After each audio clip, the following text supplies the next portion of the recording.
ဒါလေးကိုအခန်းနှွားပါပြီ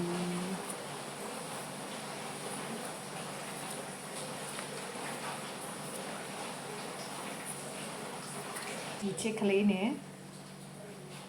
ချစ်ပါမယ်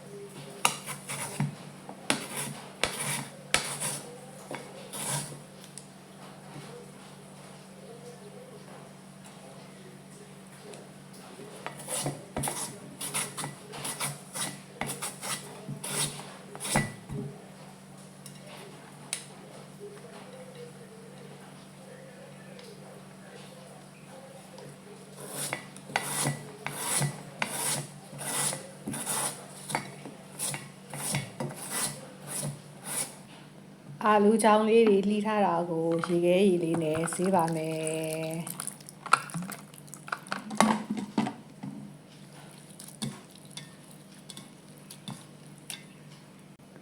ရေလေးကြည်သွားအောင်ဆေးလိုက်ပါမယ်ဆေးပြီးသွားရင်တော့ဒီအာလူလေးတွေကိုရေနွေးလေးနဲ့ဒီလိုဗန်နီဂါလေးဒီထမင်းစားစွန်းတစ်စွန်းထည့်ပြီးတော့ပြုတ်ပါမယ်ဒီရေလေးကိုတော့တွန်လိုက်ပါမယ်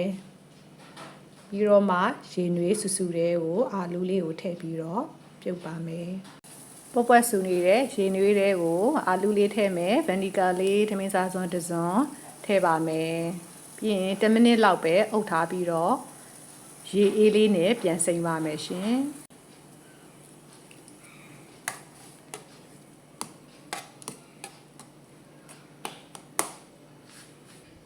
ရေခဲရေနဲ့စိမ့်ထားပြီးသွားရင်တော့ဒီလိုမျိုးလေး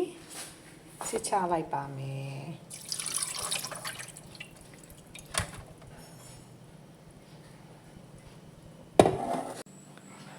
ဟုတ်ကဲ့ပါရှင်ဒီနေ့ချင်းငံဆက်အာလူချောင်းတုတ်ကလေးလှုပ်ရှားပါမယ်အာလူချောင်းလေးတွေကိုရေခဲရေနဲ့စိမ့်ပြီးသွားပြီးရင်တော့အခုလိုမျိုးလေးစစ်ထားပါမယ်ဒါကတော့ပါဝင်ပစ္စည်းလေးတွေပါဒါငရုတ်သီးချမ်းပတ်လေးကိုချက်သွန်ပြူလေးနဲ့စီတက်လိုက်ပါမယ်ကြော်လိုက်တာပေါ့နော်အနံ့လေးမှုေးသွားအောင်ကြားပါမယ်စားပါမယ်ငန်းပြားရေးပါမယ်ခရုစီပါပါမယ်ပြီးတော့ငရုတ်ကောင်းမှုန်လေးလည်းပါမယ်နှမ်းလေးလည်းပါပါမယ်နောက်တစ်ခုကတော့နန်းနန်းပင်လေးပေါ့နန်းနန်းပင်မကြိုက်တဲ့လူကတော့နန်းနန်းပင်မထည့်ဘူးပေါ့နော်နန်းနန်းပင်ငရုတ်သီးစိမ့်လေးနဲ့အာလူချောင်းလေးချင်းကန်ဆက်တုပ်စားပါမယ်ရှင်ဗန်နီဂါလေးလည်းပါပါမယ်အချိုးစားတွေကတော့ကိုစားမဲ့ပေါ်မှာမူတည်ပြီးတော့ထည့်လို့ရပါတယ်အခုကတော့တယောက်စာလှုပ်စားတာဖြစ်တဲ့အတွက်ကြောင့်မလို့နည်းနည်းပဲထည့်ပါမယ်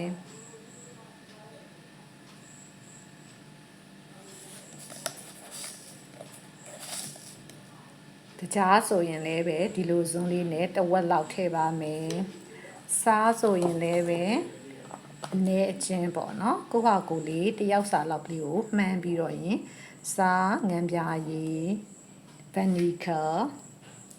ထည့်ပါမယ်ရှင်ဒီစစ်ထားတဲ့အာလူလေးကိုထည့်ပါမယ်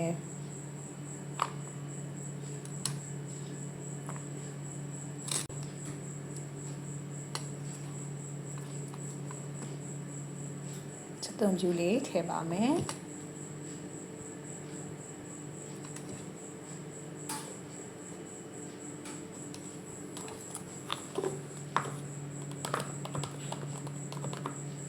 စားလေးအနည်းငယ်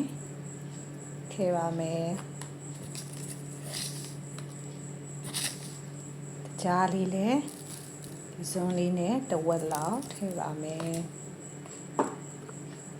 ရုပ်ကောင်းမှုန်လေးလည်းထည့်ပါမယ်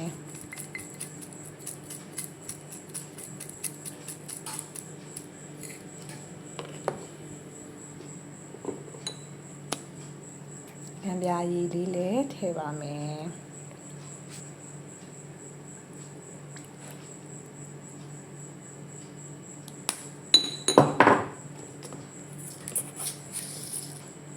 ဗန်လေးလည်းထည့်ပါမယ်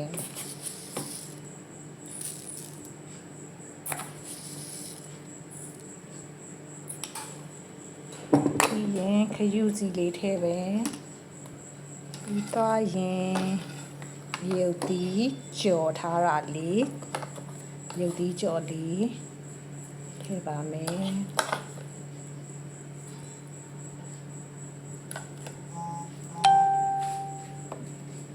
ပြီးရင်တော့ထည့်ပါမယ်ခယူစီလေးဒီတစ်စုံတစ်ဝက်လောက်ပေါ့နော်ထည့်လိုက်ပါပြီကဲနေပါတော့မယ်လက်ကိုတေချာဆေးထားရပါအာလူချင်းချင်းငန်းငန်းဆက်ဆက်ကလေးပါအပေါ့အငန်းအချင်းအဆက်ပေါ့နော်အဲ့ဒါကတော့လိုရင်ထပ်ထည့်လို့ရပါတယ်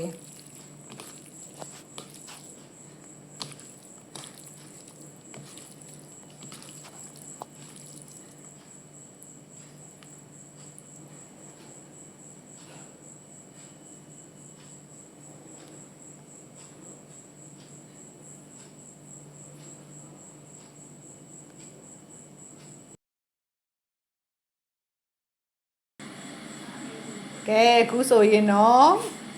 အတုပ်ကလေးပေါ်မှာနန်းနန်းပင်လေးဖြူလိုက်ပါပြီနန်းလေးလည်းဖြူလိုက်ပါပြီအဆက်လေးကြိုက်တယ်ဆိုရင်ငရုတ်ကြီးကြော်လေးတွေထပ်ထည့်လို့လည်းရပါတယ်အားလုံးပဲနေကောင်းချမ်းမှာစိတ်ချမ်းသာကြပါစေနော်